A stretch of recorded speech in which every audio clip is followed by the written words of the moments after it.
Super chef राजकुमारी। एक भोली बिसरी सदी में बेलफ्लर की शान के भीतर एक राजकुमारी थी जिसका नाम था सैरा। वो एक होनहार बच्ची थी और महल में हर कोई उसे लाड प्यार करता। लेकिन उसमें एक सबसे खास बात थी, उसे खाना बनाना पसंद था। दिखने में कमाल है, खाने में धमाल है। दरअसल सर दिन भर बस खाने के बारे में ही सोचती रहती राजकुमारी, और अलग अलग रेसिपीज के बारे में भी सोचती रहती। राजकुमारी, आपको तो मधुमक्खियां के जीवन कल पर होमवर्क लिखने को कहा था। आपने तो जिंजर लेमन केक की रेसिपी के बारे में लिखा है। और वह सिर्फ एक ही जगह पर पाई जाती थी। सैरा कहाँ है? रसोई में। सैरा, क्या तुम कुकीज बेक कर रही हो? ये कुकीज नहीं है पिताजी। इसमें कद्दूकस करके नारियल डाला है और थोड़ा सा दूध मिलाया है और थोड़ा सा वनीला एसेंस स्वाद के लिए। 12 बज रहे हैं सैरा, ये किसके लिए है? सेंटा। सैरा हर मसाले और सामग्री के साथ एक्सपेरिमेंट करती ताकि सब कुछ सही तरह से बने। हर कोई उसके खाने का दीवाना था और समय के चलते कोई बढ़िया बावर्ची बन गई। क्या आप दुकान बंद कर रही है? दुकान चलाने के लिए मेरे पास पैसे नहीं है, सामान भी बहुत महंगा आने लगा है। पर मैं अपनी पसंदीदा ग्राहक के लिए आखिरी बार सूप तो बना ही सकती हूँ। और वो जैसे बनाने लगी, सैरा बड़े ध्यान से उसे देख रही थी। क्या खुशबू है, अदरक और मसाले ताजा हैं, यहाँ तक कि वो सब्जियां को भी कितने प्यार से काट रही है। सिर्फ मेरी ही नहीं, सब अपनी दुकानें बंद कर रहे हैं। उस रात जब वो रसोई में थी, उसके दिमाग में कुछ चल रहा था। आप इतनी काबिल हैं, ताज को भूल जाइए और एक रेस्टोरेंट खोल दीजिए। सही कहा, मुझे यही करना चाहिए। क्या? मैं तो बस मजाक कर रहा था। मैं एक राजकुमारी ही रहूंगी, लेकिन मैं एक रेस्टोरेंट भी खोलेगी। अगले दिन वो काम पर लग गई। वो उन सभी मालिकों को कम पर रखने लगी जिनकी दुकान और स्टॉल्स बंद हो रहे थे। आप लोग यहाँ पर काम कर सकते हैं, आप बस खाना पकाइए, बाकी मैं संभाल लूंगी। देखते ही देखते उसने रेस्टोरेंट शुरू किया और लोगों की भीड़ जमने लगी है। ये कितना स्वादिष्ट है, आपके सूप को बहुत मिस किया मैडम पार्ट्स। तुम मिस बेरी ब्लूसम की चाय पी कर देखो, ये कितना आराम मिलता है। देखते ही देखते उसका रेस्टोरेंट मशहूर हुआ और देश भर में उसके चर्चे होने लगे। एक दिन कुछ बदतमीज लोग अंदर आए। ओ, मैं उनकी तरफ से माफी मांगता हूँ। नहीं, कोई बात नहीं। हम तो हर किसी को खाना खिलाते हैं जो सुंदर और भूखे हो। बहुत बढ़िया, मैं यह चेस्टनट सूप पीना चाहूंगा। थोड़ी ही देर में खाना परोसा गया। उन्होंने पेट भर के खाया। ये स्वाद कमाल है। ये जो मसाले हैं, ये कितना स्वादिष्ट बनाया है। मैडम पोट्स की बात ही कुछ और है सच में। लेकिन यह तो खुद राजकुमारी ने बनाया है। शेफ एक राजकुमारी है। हाँ, सही सुना। इस रेस्टोरेंट के मालकिन हमारे अपने बेलफूर की शाही राजकुमारी सैरा है। फिर तो मैं उन्हें शुभकामनाएं खुद देना चाहूंगा। उसे रसोई में ले जाया गया जहां सैरा काफी व्यस्त थी। क्या तुम ही हो राजकुमारी सैरा? हाँ हाँ, मैं ही हूँ। मैं आपके लिए क्या कर सकती हूँ? फिलहाल के लिए तुम अपना मुंह बंद रख सकती हो। अगर तुम चिल्लाई तो मेरे आदमी तुम्हारा गांव तबाह कर देंगे, तुम्हारा रेस्टोरेंट और जो भी तुम्हारे दिल के करीब है। कौन हो तुम? कभी फायर डाकू के बारे में सुना है? सुना है, वो इस इलाके के सबसे खतरनाक डाकू है। और मैं उनका सरदार हूँ। कौन? कौब मतलब मकड़ी का जाल। तुम्हारा यह असली नाम है? चुप रहो। राज्य और उसकी राजकुमारी की जान के बदले उसने बहुत सारे पैसों की मांग की। देखो, मैं समझता हूँ राज्य की राजकुमारी हो या नहीं, लेकिन एक शेफ के लिए उसका रेस्टोरेंट बंद होना बहुत बड़ी बात होती है। मुझे पता है, मैं एक शेफ था। तुम एक शेफ थे? डींगे नहीं हाँक रहा, लेकिन बढ़िया शेफ था। तो तुम क्या करना चाहती हो राजकुमारी? सैरा का दिमाग तेजी से चलने लगा। वो सबको खतरे में नहीं डालना चाहती थी। ठीक है, मुझे तुम्हारी मांगे मंजूर है, अगर तुम मुझे खाने के मुकाबला में हरा सको। हाँ, अगर मैं जीती तो तुम दोबारा यहाँ नहीं आओगे, कभी नहीं। भला मैं तुम्हारी बात क्यों मानूं? चोरों के बीच कोई सम्मान नहीं होता। और एक शेफ के सम्मान का क्या? अगर तुम इतने अच्छे हो तो यह मुकाबला तो तुम्हारे लिए बाएं हाथ का खेल होना चाहिए।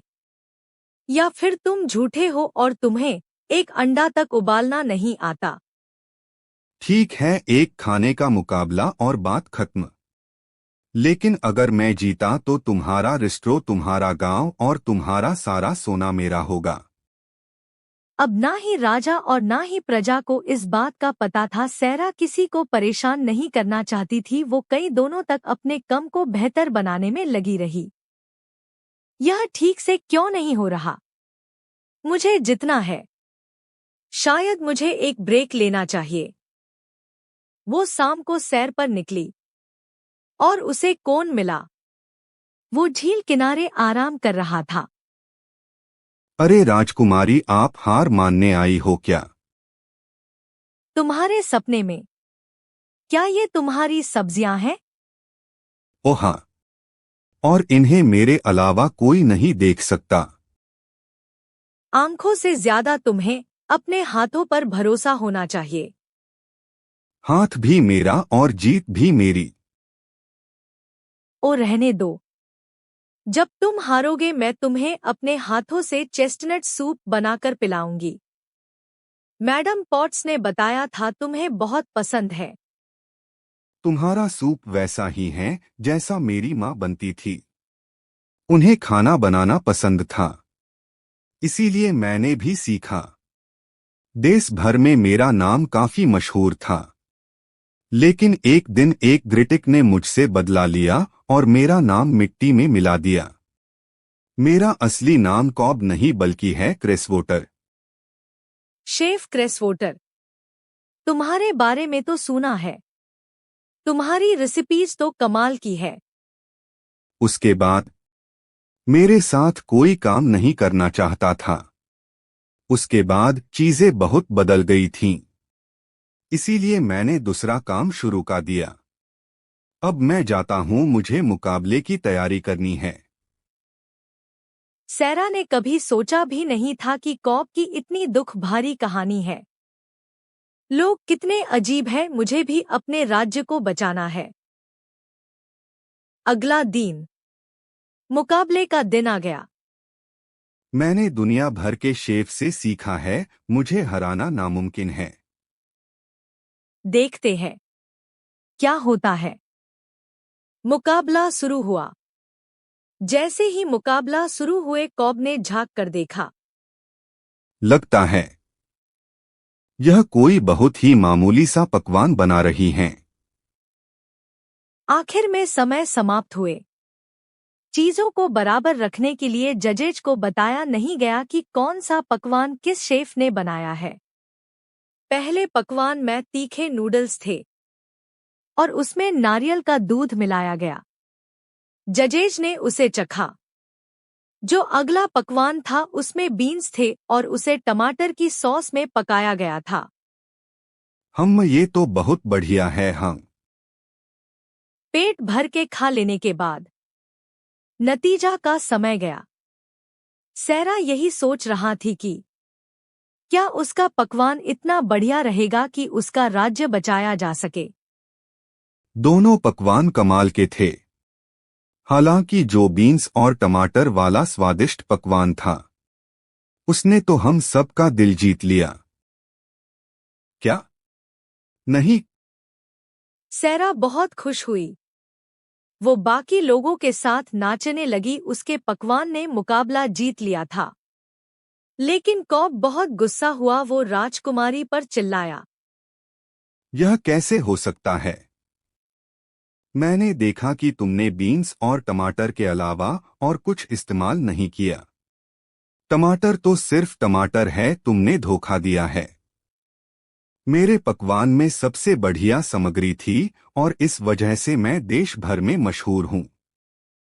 अगर तुम्हें लगता है कि मैंने धोखा दिया है, तो मेरे पकवान को चख कर देखो। और इस तरह कॉब ने उसके पकवान को चखा और वो हैरान रह गया। जिस पकवान के उसने भला बुरा कहा था, अब उसका स्वाद उसको भाने लगा था। यह स्वाद, इसकी तो बात ही कुछ और है। क्या स्वाद है? तुमने ऐसा खाना बनाना कहाँ से सीखा? तुमने किस इरादे से अपने पकवान को बनाया? जाहिर है, जितने की इरादे से। मैंने भी इसी तरह बनाने की कोशिश की, पर मैं नतीजे से खुश नहीं थी। मुझे एहसास हुआ कि शेफ होने के नाते मेरा कम है कि मैं लोगों को अच्छा खाना खिलाऊं, जिसे खाकर वो खुश और सेहतमंद रहे। मतलब कि तुमने प्यार से बनाया। मैं प्यार से बनाना भूल चुका हूँ। खैर, एक सौदा तो सौदा होता है। मैं अपने आदमियों के साथ तुम्हारा राज्य छोड़ दूंगा। जीत तुम्हारी हुई। रुको, अगर मैं तुम्हारे रेस्टोरेंट को शुरू करने में मदद करूं? तुम ऐसा करोगी? कॉब को बहुत अच्छा लगा। आंखों में आंसू के साथ उसने राजकुमारी की बात मान ली और इस तरह राज्य उन डाकुओं से बच गया। कॉब मतलब शेफ क्रेसवोटर ने एक दूसरे राज्य में अपना रेस्टोरेंट खोल और इस तरह सैरा का नाम दुनिया भर में मशहूर हुआ और साथ ही शेफ क्रेसवाटर का नाम भी। इससे पता चलता है कि पक्के इरादे, बहादुरी और थोड़े तड़के से सब कुछ मुमकिन है।